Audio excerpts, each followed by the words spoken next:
All right, guys, welcome back to. We're gonna do the Defenders. This is issue number 2. This is volume 2, by the way, from Marvel Comics. And yeah, we're gonna continue where we left off. The curse is still going. We have the Defenders are on this island of Red Raven, and there is a bomb going off because some cultist opened a portal to, well, I don't know, but there's something coming through and wants to have the Earth. Is this guy on top of this head of this guy? I don't know. The design looks crazy. Anyway, so yeah. So the Hulk wants to smash it, right? But then Strange says, no, we cannot do it. He says, I have seen hints of the creatures in the ancient scrolls. It has no name, no identity, but is only known as the Wayfinder. So basically, if he's coming through, people were going mad and there's no coming back. So Hulk doesn't listen. He wants to smash it, but then Strange put him behind the ball of Kitarak. Not sure how you say it, right? It's not a good idea. He hates that. All right, so he's tried to close the rift, but then all these cultists attack the rest of the Defenders. Red Raven comes in, right? Because he feels the responsibility of his people. All right. So, but then when Doctor Strange has some kind of a spell, but then it doesn't work because he forgot the words somehow, and he feels like a fool, like a novice. So, and then he realizes that he cannot do it alone. So he asked basically ordering the Defenders to help him to drive this creature back. Hulk is not pleased as always, but he can smash things. He's biting the hand, but to no avail. They cannot drive it back. They also feel feverish and cold and weak, and even Doctor Strange feels weird. I should have purified self, cleansed spirit, fasted, meditated. These must have been omens, warnings. Without curse distracted me, I have noticed, prepared, but not now. But then Valkyrie says, "Get out of the way." So. Red Raven plunges this whole city into this rift, and why are the Defenders bigger than this whole city? I know this perspective, right? But still. And so, sorry for the unfocusing all the time. Great Neptune, says Namor. The island itself pushed the monster through the rift. Hulk could have done that. Strange put some barriers around it, temporary, right? And he's testing against the Raven. It's temporary under control. I don't need your thanks, Mystic. This is my kingdom, my responsibility.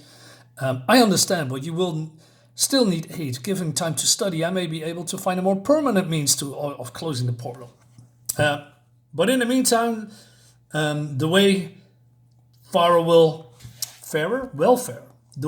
will continue to attempt to break through into our reality that cannot be permitted.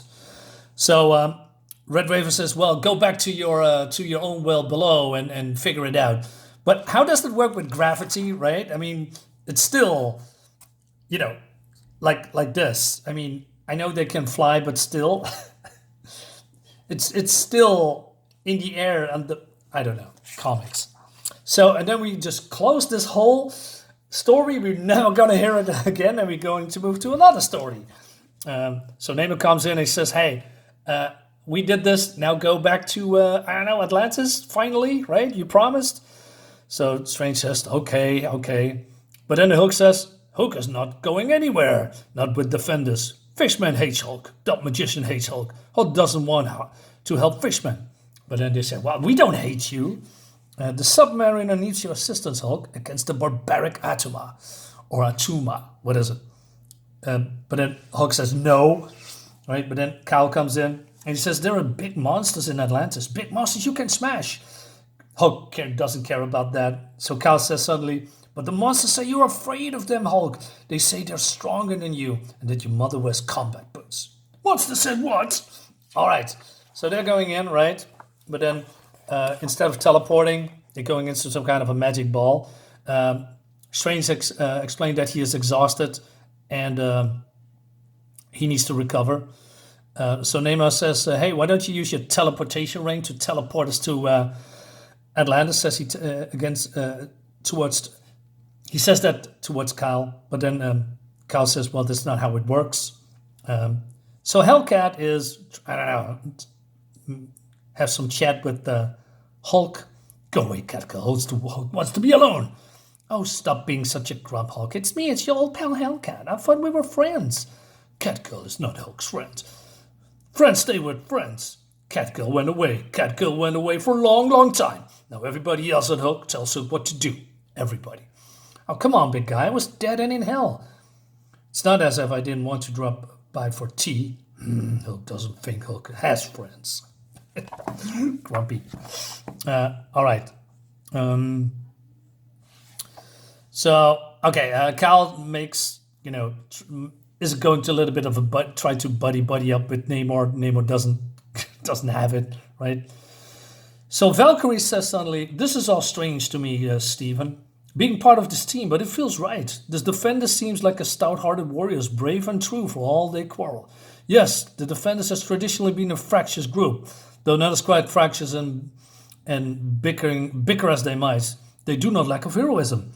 I have some warm memories of my time as a Defender, of times that my sanctum rang with laughter and camaraderie. But then he stops talking and his face turns cold. And he doesn't respond. But then he says, well, we are here at Atlantis. So, okay, they're going down. I must say this is some funny stuff. He has some spell for the Defenders. They can breathe on the water, right? But then Valkyrie asks, hey, what about my steed? Like Aragorn. So Strange says the horse has no place here on the water. He needs to be in the air. Strange talks to me like as I would, Strange talks to me as he would a child. I press him no further. But then, all right, fighting time, because all the enemies of the Defenders are here. Well, Namor mostly, and isn't this the Serpent Crown, right? All right, ads. All right, so Stephen says, hey, we need to have a strategy here, right? Because there's Orca and Sea Urchin, Tiger Shark, but Namor has enough, so he's going full frontal. Cool. Anyway, so while he attacks Atuma, he's getting a big pounding from Piranha, right? So Hulk comes in and calls Orca Two-Head or something. Two-Face, right? So battle. Okay, cool. I like that. So this creature is, what's this called?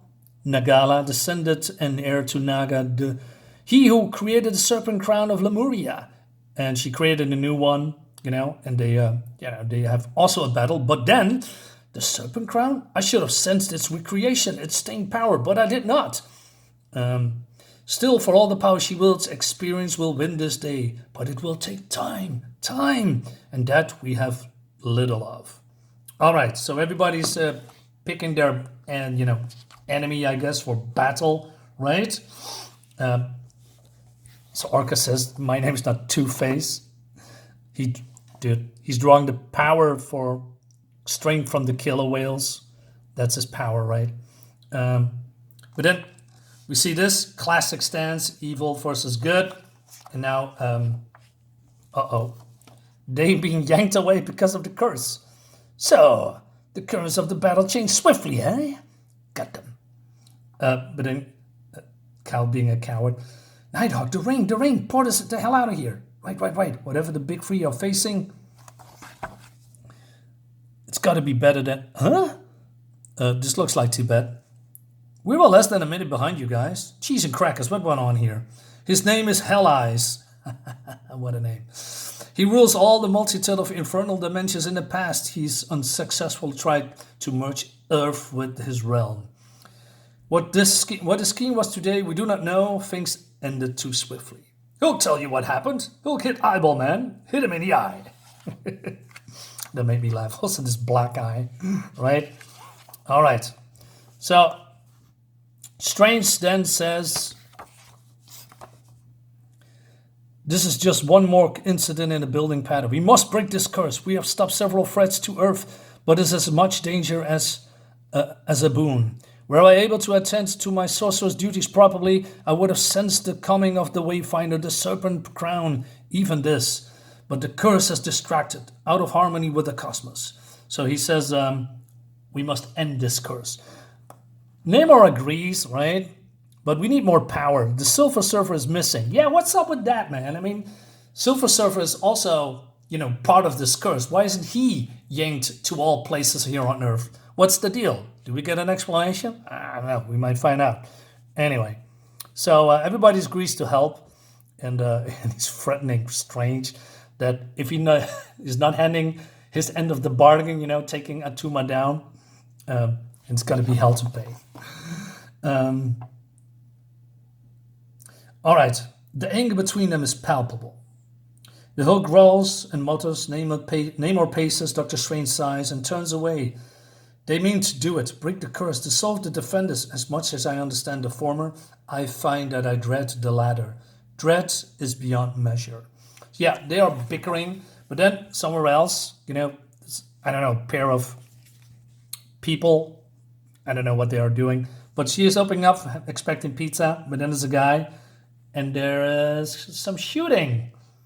Now, I recognize this because there is in Volume 1 a person shooting people with the same pattern. So I guess I know what's happening.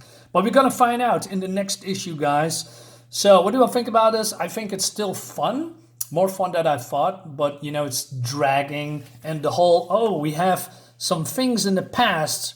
Remember Red Raven, guys, and this flying islands. Yeah. Now you've seen them. Now we're gonna move on to the next part. We don't talk about Red Raven anymore, right?